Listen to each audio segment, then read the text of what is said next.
On Monday, Canadian citizen Maher Arar got official confirmation of what he's known all along. He is not a security threat. He was falsely accused of being an Islamic extremist, and his imprisonment and torture in a Syrian prison have had devastating effects. Those are among the conclusions of an 800-page report from a Canadian government commission that investigated his case. Maher Arar was born in Syria. He's a software engineer, married with 2 children. He was detained at New York's Kennedy Airport in September of 2002, held in U.S. custody for nearly 2 weeks, then deported to Jordan and taken to Syria through a process known as rendition. He was held there in a tiny underground cell for nearly a year. He was interrogated repeatedly, beaten with a metal cable, forced to make false confessions. He was released in October of 2003 and allowed to return to Canada. When I spoke with Maher Arar today, I asked if there were any surprises for him in the Canadian Commission's report that cleared his name. The most surprising thing for me was that they placed my name as well as my wife's name and my kids' names on a watch list. And that was extremely shocking. And given the fact that, my daughter was only 6 years old at the time and my son was 6 months old at the time, my immediate reaction was, my God, why did they do that? And I said, thanks God, they, when I was in Syria, no one informed me about that. Otherwise, this would have made my situation worse. You would have been worried about your family. Of course, constantly, I've been thinking about them when they put me in that underground cell. How are they doing? How are they surviving financially? Is anyone harming them? And just, to learn yesterday that they were placed on a watch list, it's unbelievable. And this led me to ask the question: how many other innocent people and innocent kids and babies are on this type of watch list?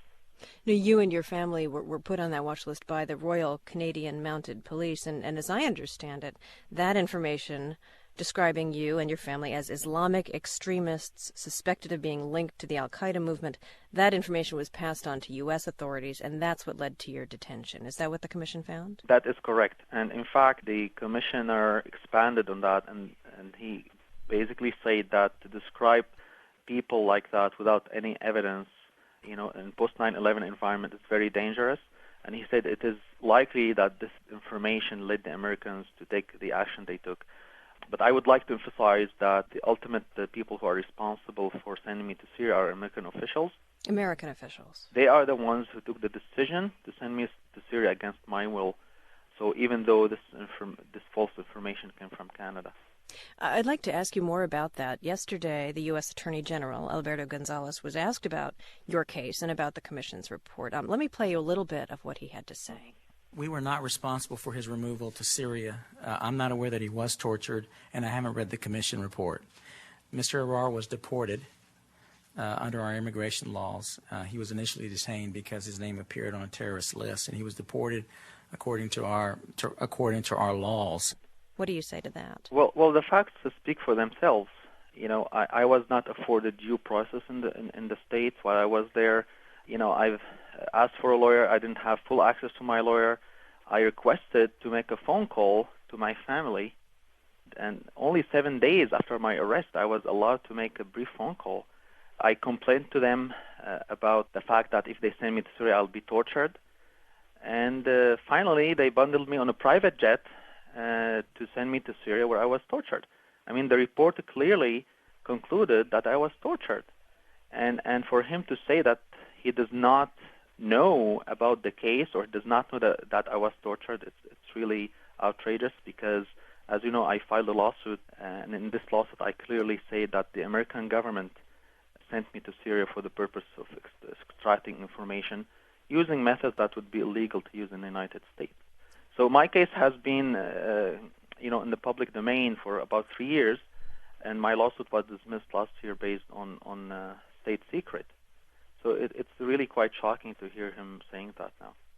I believe that the federal judge who dismissed your lawsuit did so on grounds that there were national security interests at stake here that would be jeopardized. Right. What is the basis of that lawsuit? You're appealing that decision now, the dismissal of your case. What are you seeking? Well, basically a couple of things. The main one, I would like to be able to clear my name through this lawsuit. Second, I would like to hold the people who did this to me accountable. And third, it is my hope that through this lawsuit I will be able to prevent this from happening to other people. I would like the American people to understand that there are innocent people getting caught in this so-called war on terror, and if governments make mistakes or they send people to torture, their officials need to be held accountable. And the one way of doing that is through a lawsuit. And when you say you would like to hold them accountable, what would that mean for you in concrete terms? Well, if these officials are found to be complicit in torture, I would like the American law to be applied to them. The American law clearly prohibits any American to be complicit in torture. That's what I'm asking for. This may seem like a very minor point given what's happened to you, but are you seeking something as simple or maybe as fundamental as an apology from the Canadians or the Americans? Well, an apology would be basically on my wish list.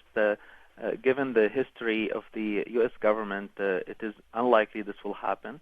Of course, they could change their mind, and if they do, that will be, I would call, the start of my healing process. What is your life now? Are you working again? What's going on with your family? One of the damning conclusions of the inquiry report is that some Canadian officials leaked false information to the media after I returned to Canada to intentionally damage my reputation. So as a result, I have not been able to find a job. This created a lot of stress for me and my family, and it was devastating from psychological and from financial point of view. So I would like, that I hope one day I'll be able to work as an engineer like I used to be, fly freely, walk freely, and just be able to enjoy life like everyone else. Mr. Arar, thanks very much for talking with us today. Okay, thanks. Maher Arar speaking with us from Ottawa. A Canadian government investigation has cleared him of any involvement in terrorism.